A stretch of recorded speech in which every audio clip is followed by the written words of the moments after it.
Vas-y, raconte-moi l'histoire de Félicité Prophétie. Je sais pas c'est qui la bande de qui, j'ai oublié. Donc, mais je connais l'histoire.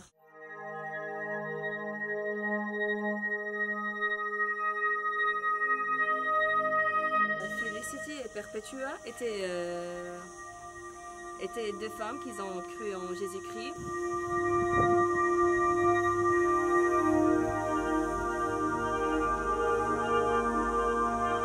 Quand ils ont su qu'ils sont des chrétiens, et dans cette époque-là, c'était interdit d'être chrétien. Si tu es chrétien, ça veut dire que tu es mort.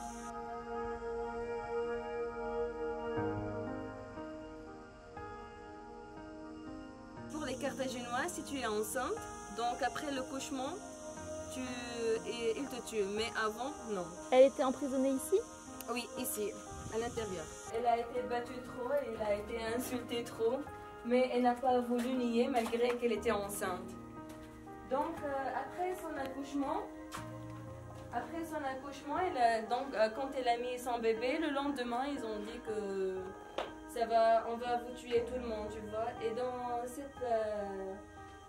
si tu connais la chanson, je connais en anglais, donc I have decided to follow Jesus. Donc, ils étaient en train de chanter quelque chose qui était vraiment près de cette chanson, tu vois. Elle et son groupe. Perpétua et Félicita, c'est tout le monde. Ils étaient en train de chanter quelque chose qui est près de cette chanson-là. Et son père, elle n'a pas arrêté de supplier, de dire « Tu dois nier ton fils ». Même il est venu avec son fils devant elle. Il a dit « Tu vois ton fils, c'est ton fils, tu vas le laisser sans maman, grandir sans maman, sans te connaître ». Mais elle a dit « Non, je ne peux pas nier ». Et le lendemain, ils étaient dans l'amphi là-bas. Donc, ils marchaient dans cette place pour aller et mourir à l'extérieur pour le nom de Jésus-Christ. Donc, c'était là-bas. Il y avait, je crois, des lions.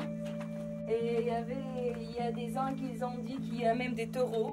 Parce que l'un d'eux, le taureau qu'il a fait avec son corps comme ça, donc il a déchiré ses vêtements. Ah. Même quand elle était en train de souffrir, mais elle n'a pas voulu être nue, tu vois, même avec tout le monde, même dans cette situation-là, elle n'a pas voulu être nue. Donc c'était là-bas. Ça s'est passé dans cette scène-là. Et c'est ici qu'il y avait les tigres et les lions? Oui.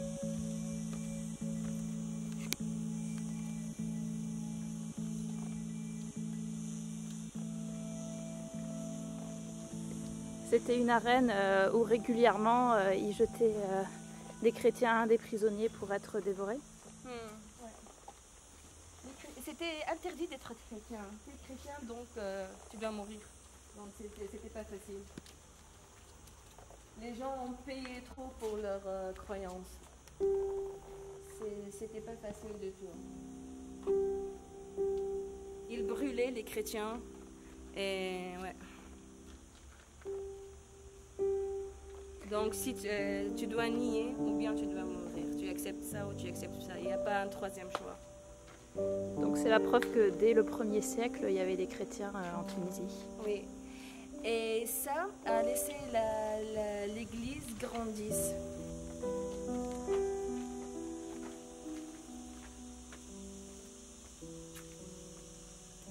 For me, it's an encouraging story.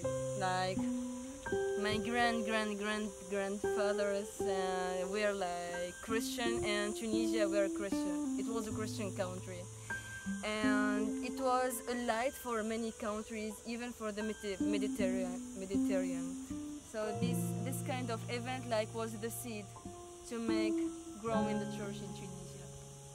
So it was great, and especially they were like two women, you know. And for me, it's an honor because these women were the seed of the first church in Tunisia.